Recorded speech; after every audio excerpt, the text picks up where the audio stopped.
I'm Chloe, and I'm a journalist, gender equality campaigner, and poet. I'm also a feminist. I've been a feminist for a big chunk of my life now. Nearly half it, now I'm 29.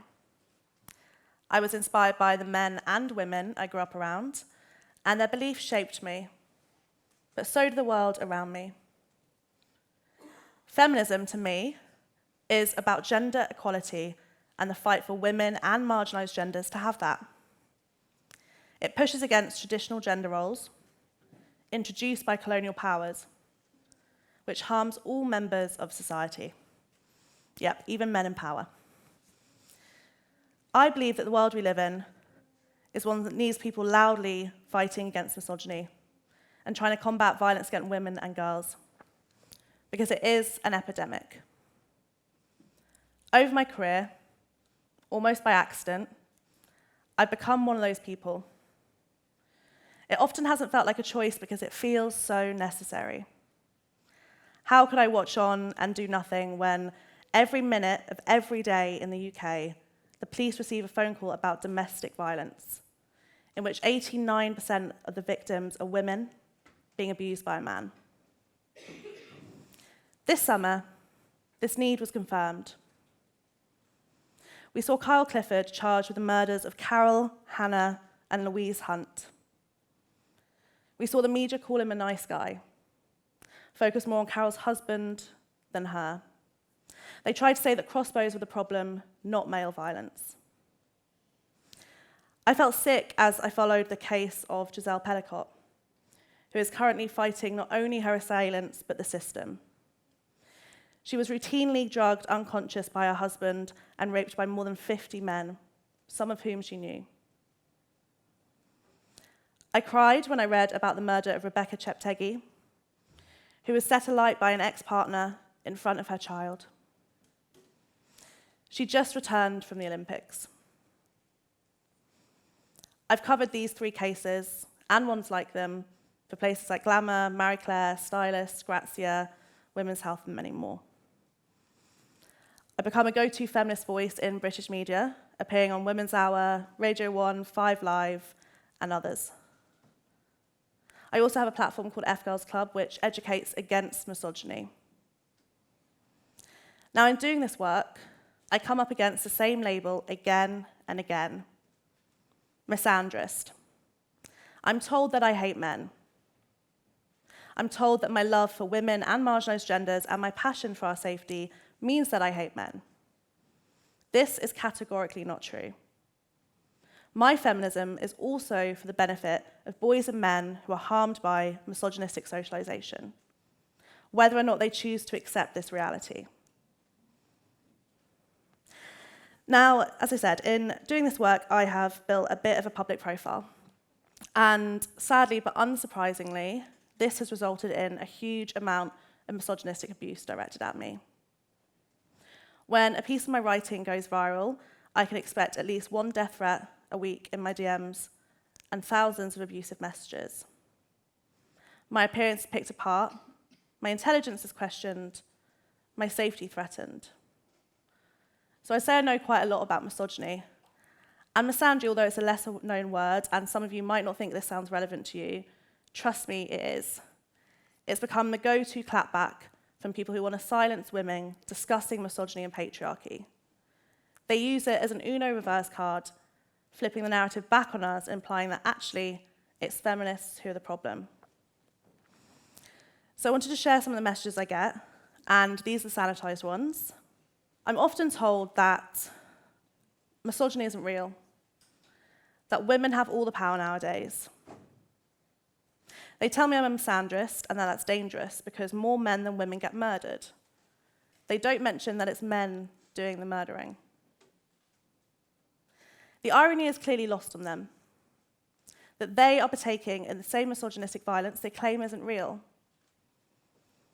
It's also lost on them that fighting misogyny leads to better educational attainment and mental health among boys in school.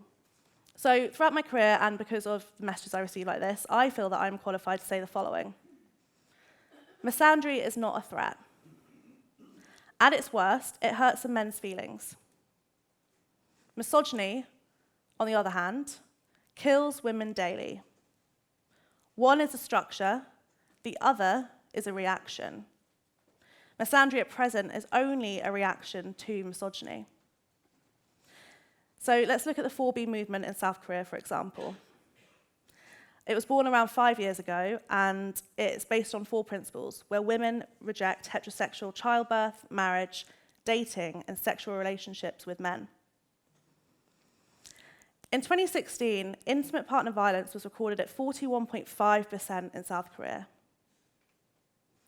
This statistic makes it clear to me the reasoning behind the 4B movement. It is a reaction to misogyny. However, many have dubbed it as misandrist, as a hatred of men. This is not true. When we look at incels, I imagine you all think about men, right? Well, by definition, there are also women who are involuntary celibate, aka incels. But we call them femcels, and their existence is entirely different.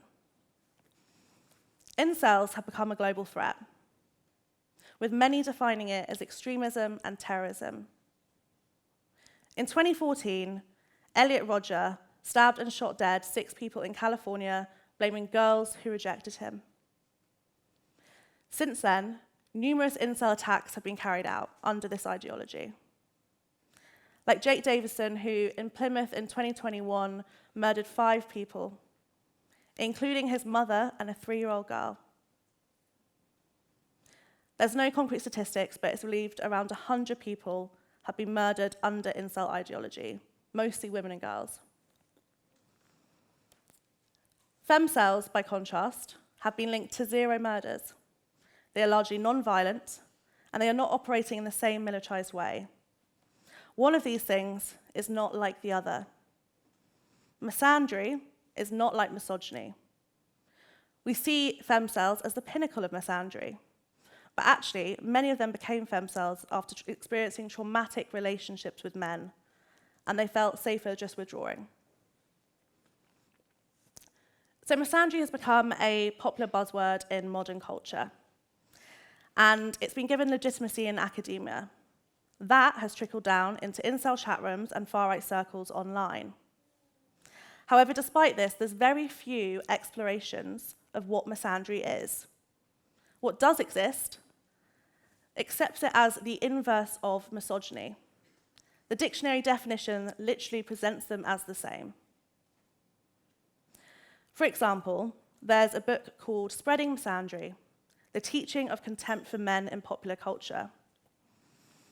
The authors, Paul Nathanson and Catherine Young, in it, say that unlike misogyny, misandry is acceptable in society, both morally and legally. That's laughable to me.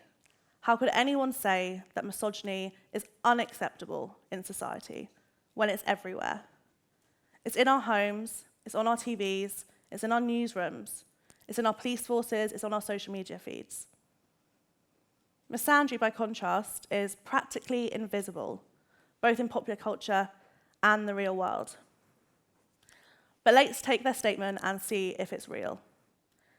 Can we answer the following questions? Can you name a country where young boys are legally allowed to marry adult women? Where 1 in 3 men are sexually assaulted by a woman? Where the majority of men are murdered by women, not men? Where men cannot wear what they like? Where men cannot leave their homes without a female chaperone? Where women dictate what jobs men can and cannot do? The answer to all these questions is no. But when we reverse it and look at misogyny, the answers are a harrowing and resounding yes. In recent years in the UK, a woman has been killed by a man on average every 3 days.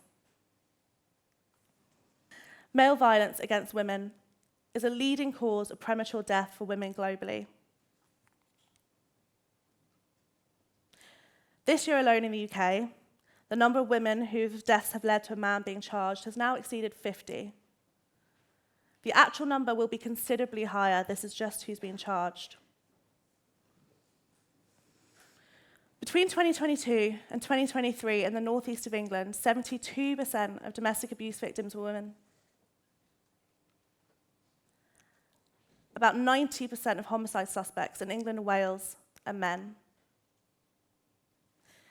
So when we look at all the evidence, the truth is that women do not hate men the way that men hate women.